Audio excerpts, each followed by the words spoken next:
So, as mentioned every shir, today's shir is L'schus Rachel Miriam Bas Shendel. Have in mind for Refuah Shalema. And don't forget to give some tzedakah. So we have Torah, Tefillah, and tzedakah. I want to mention before we start the shir that this shir is shir number 50. It's our 50th shir. We reached this milestone. And we should have shiurim celebrating B'sudas Tovis and Sudas Haidas and Refuah Shalemas. Only B'toiv HaNirav HaNigla.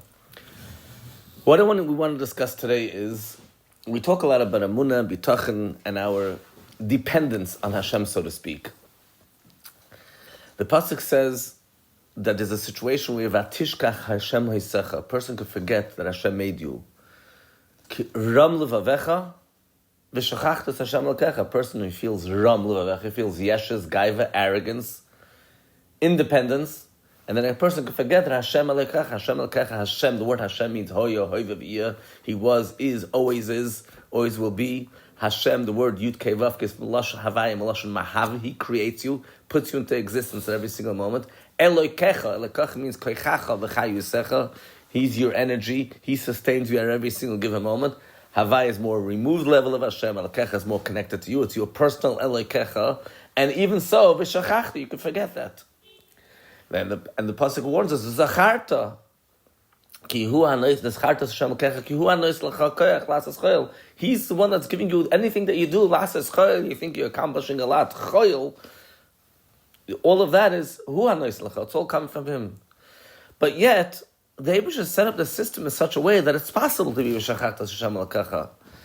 He set up a world which seems to be totally independent from Hashem. There are higher worlds which feel that natural connection with Hashem. Malachim, Srafim, Efanim, Echais, HaKodesh, all these divine, angelic creations, that's what they're there for. They're there and they're constantly singing Kadesh, Kadesh, Baruch Kvod Hashem, Koimei. They recognize, they're aware of Hashem's presence. The reason they're aware is they were not put into a world which blocks. And Choshech Echasadas has a darkness which doesn't let us see Hashem. That's why it's called Olam, Olam Elashon Helim. Olam means concealment. It's a world of concealment.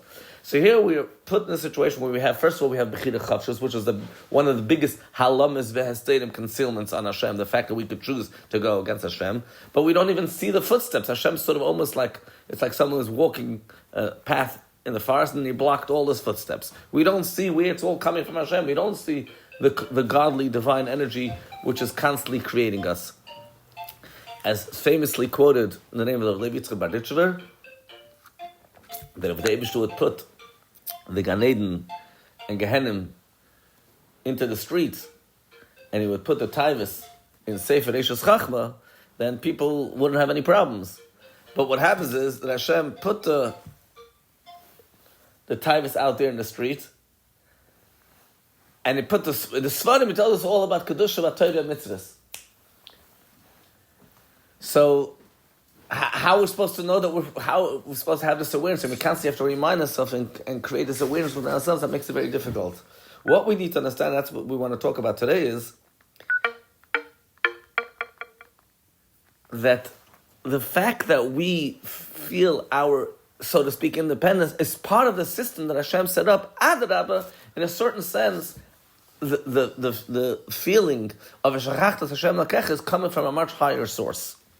The pasuk says that Pari said, "Li ya'ori v'ani asisini." The Ya'or, the river, the Nile, the Nile belongs to me. Ani asisini, I made myself. Ani asisini. Klippa thinks of themselves as if they're self-made, and we often think so. We often get this. We don't consciously actually think so, but subconsciously, the way we act is as though we were made by ourselves. There's nothing above us that's sort of making us. And that's where the challenge of Emuna Bitachon is, recognize there's an Eibishter, recognize He's running everything. We're supposed to, on the one hand, we're supposed to work.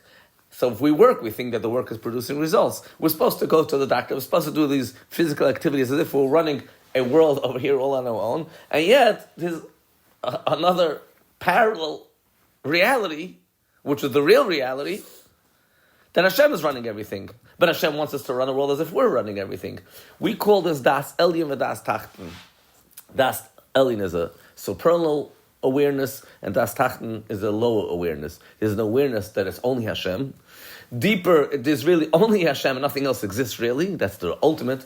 And then there's a world where Das Tachten, where we exist, and now we have to put into our mind the concept, the awareness that is also an Eibishter. We talk about Hashem creating the world yesh mi'ayin, something out of nothing. The perspective that it's something out of nothing is perspective coming from down here below. Really, it's nothing out of something. We're not really a yesh. The Eibush is the yesh. He's a true existence. We're really not an existence. But the deeper perspective is Das Eli and Das Tachten are both made by Hashem. Hashem made a Das El and He made a Das Tachten. Ki kel Deos Hashem. Hashem is an Eibishter of Deos, of plural, two forms of knowledge. Das Tachten is not only something that Hashem also made, that's rooted within Hashem Himself, so to speak. Almost as if we can say that. And what does that mean? What am I trying to say over here? The only being that really exists because He exists is Hashem. He's what we call Mechuyev HaMetzias. He has to exist. Everything else in this world, including the emanations from Hashem Himself, are Efshari HaMetzias. They could exist and they could not exist. It's 1 + 1 = 2 is a fact. There's no place where 1 + 1 doesn't equal 2, and there's no time before 1 + 1 = 2. Hashem is a fact. Well, that's not actually an accurate mashal, because Hashem made also the 1 + 1 should equal 2. And 1 + 1 = 2 is not all over, it's only in the world of logic. Outside the world of logic, 1 + 1 doesn't have to equal 2. Hashem is true all over, at all times. He's the ultimate emes. He is because He is. We feel the same exact way.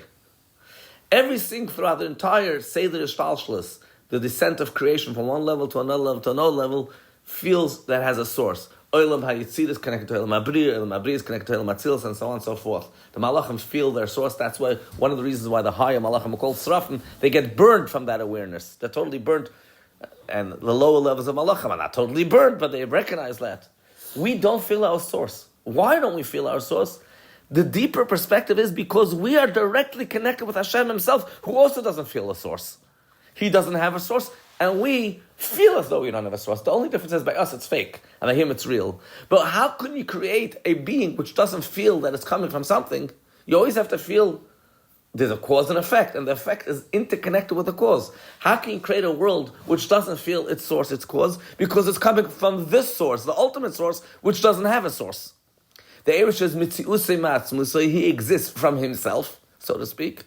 Therefore, we feel as though we exist from ourselves. So deliberately, they just set up the system to have a world which was call it Olam Hazeh HaGashmi, Tachtoinim, the lowest world possible, so low that it doesn't even recognize Hashem, in order, because He wants a dafka in the world which doesn't recognize Hashem, we should connect with the highest level, not with all the lower levels in between, with the essence of Hashem Himself, because He Himself, not everything that comes from Hashem, not the highest spiritual worlds, no, not Ruchnius, not even Elikus, which is godliness, which is more than spirituality, Eloika. We should connect to the Eibush Himself because we have a direct link. The lower we are, we have a direct link because the fact that we exist in a way that we don't know our source means we're coming from a place which has no source. In this world, we have to create that awareness. So this challenge that we constantly have, we don't recognize Hashem's presence, that's coming from a good place. We have to channel that and recognize this, that we don't recognize Hashem's presence because we ultimately connect with Hashem Himself. We call this sometimes, there's the Yesh HaNivra and the Yesh HaAmiti. Yesh HaNivra is the created being. Yesh HaAmiti is the true being. Ultimately, the Yesh HaNivra is really one with the Yesh HaAmiti.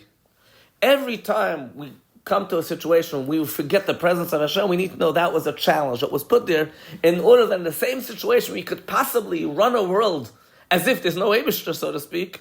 You could get involved in you get involved in business, you go to the doctor, you go to the bank, as if you're running the whole world. Every time you have that potential awareness, that's because here's an opportunity to bring the awareness of Hashem in a place which thinks as though, Anias, I am Hashem Himself. Why do you think I am Hashem? Because you are. Because really we're connected with Hashem Himself. And that was Hashem's ultimate desire. Hashem wanted that this world should recognize Hashem. So when we're engaging in our worldly pursuits, which we're supposed to be engaging in, let us recognize all the time we're running a parallel system, a parallel reality, which is a reality which was made by Hashem, in order we should bring the higher awareness into this lower awareness. It's a tall order, but we were given that order. We should be b'hatzlacha. Kol tov.